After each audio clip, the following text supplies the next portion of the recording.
Hello YouTube. So tonight I'm canning boneless, skinless chicken breast. This is just a quick video showing how I pack the jars and pressure can them.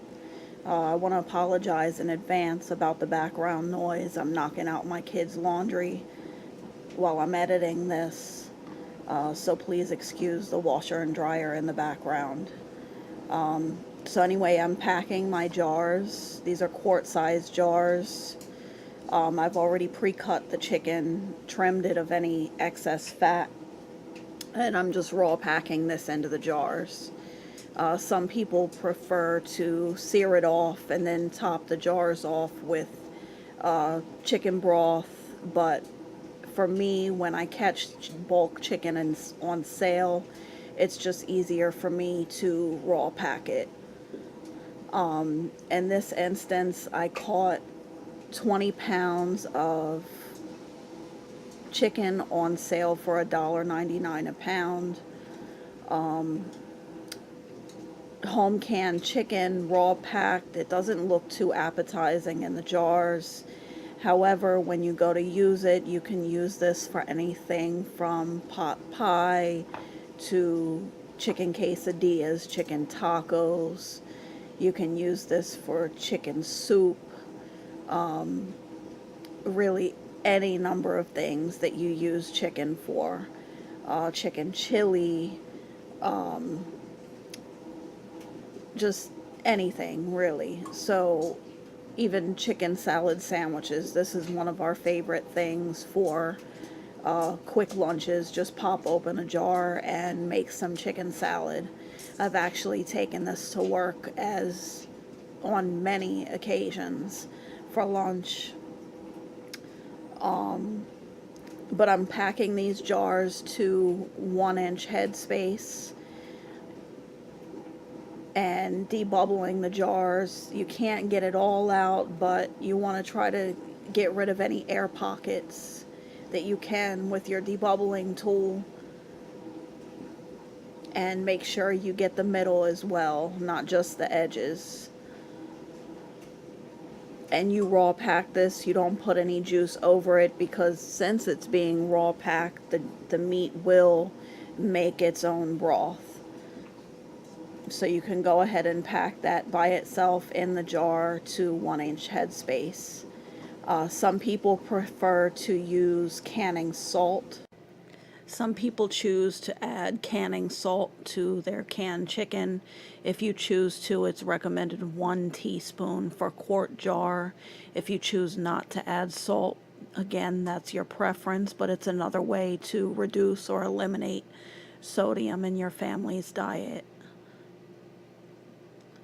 So here I'm preparing my Tattler lids, pouring hot water over them while I continue packing jars, so when I'm ready to put my lids on, the seals will be ready.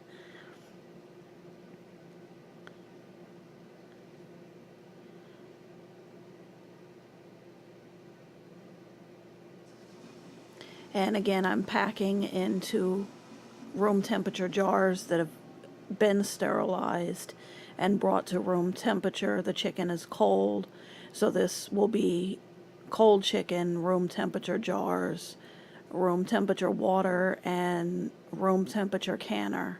You don't want to put cold chicken, cold jars into a hot canner, because it will cause your jars to break.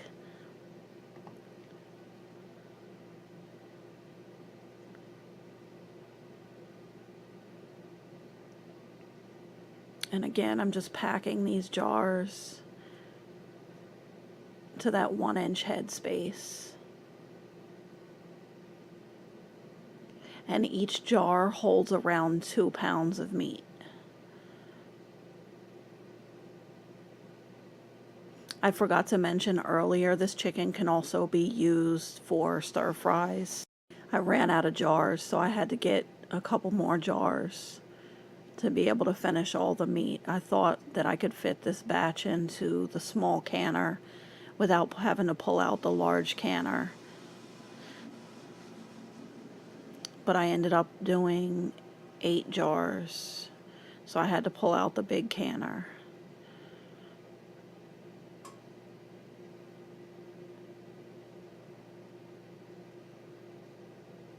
And big canner, I mean my All-American 941. With that, I can fit 19 quart jars. With the Presto 23 quart, I can only fit 7 quarts.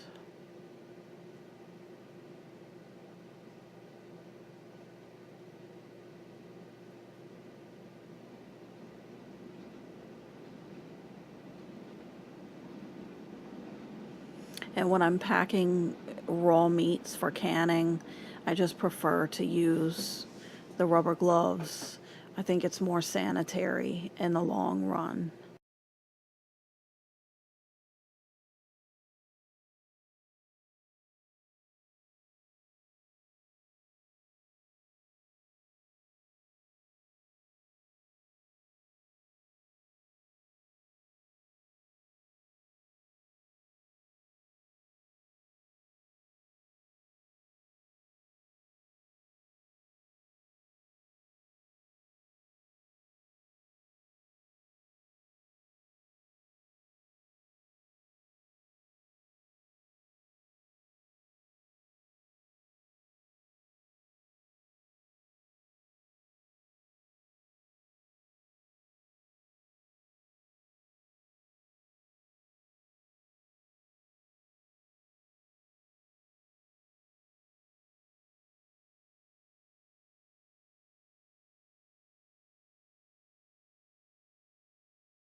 And I'm wiping my jars with paper towel and distilled vinegar.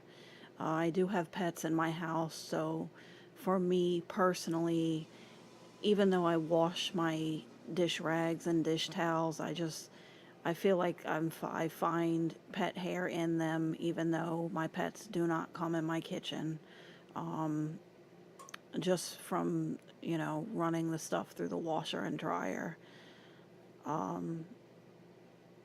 So I prefer to just keep it sanitary and use paper towels to wipe the rims of my jars.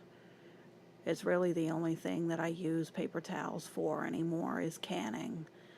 For everything else, I have dish rags and dish towels and cleaning rags that can be, washed and dried and reused.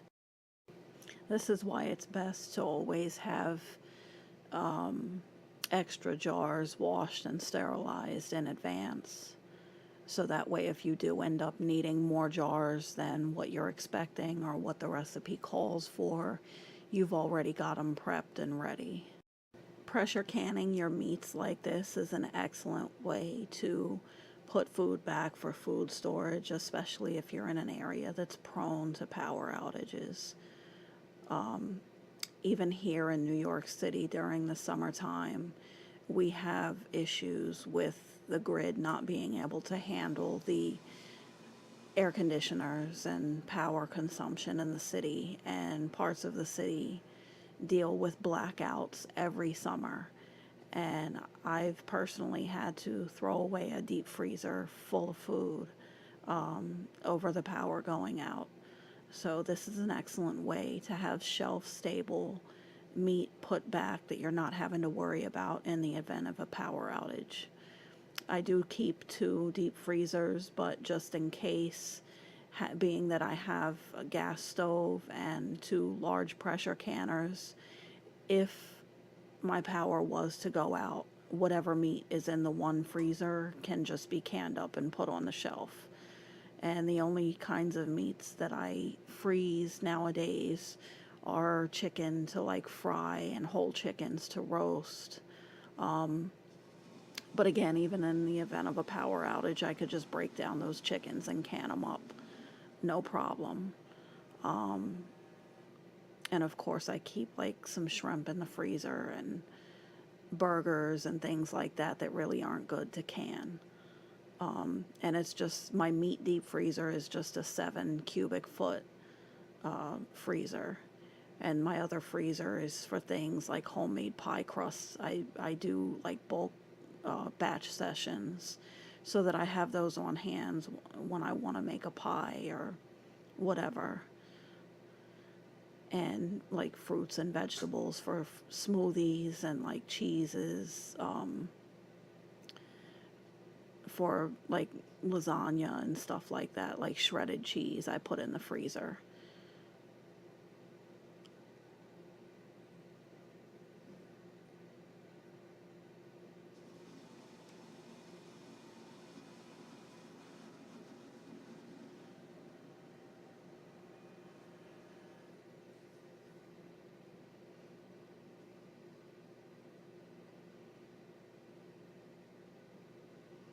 This All-American 941 is really a lifesaver. I know you'll get sick of hearing me say this, but as much as I can, using a small pressure canner, it was killing me, literally. Only being able to do 7 quarts at a time when you can a lot is just, it's not cool. Once I got this canner, I literally fell in love. Being able to process so many jars at once, it just really allows me to take the time to take one weekend a month and just process a lot of food, or do a bulk processing session at night, and really get everything taken care of. So that way when I go to cook, I have things on hand that are healthy, that are homemade, that are preservative free, and it's healthy fast food. That, and with the way meat prices fluctuate, if, meat prices go up one month, I don't have to worry about it because I already stocked up while it was on sale. Things like that, it's important to pay attention to your local sales ads and the way prices on foods that your family eats. Get a handle of the sale rotation and just start stocking up as you can when things go on sale. I've gotten to a point with my food storage that I don't need to buy anything unless it's on sale. And that's the best way to be, because it saves money where you can put that money to better uses.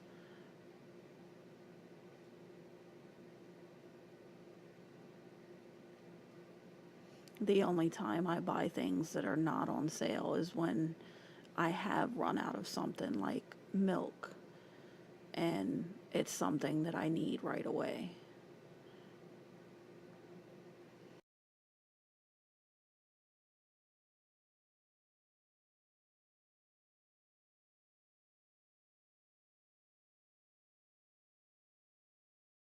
And that's my home canned sweet potatoes in the background, if you're wondering.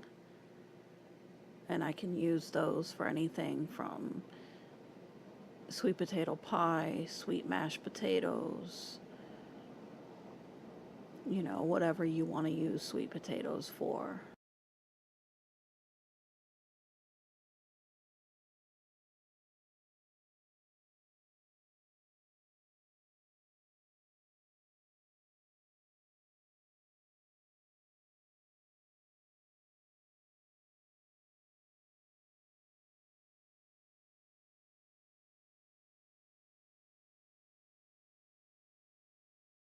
So anyway, I've loaded all my jars into the canner,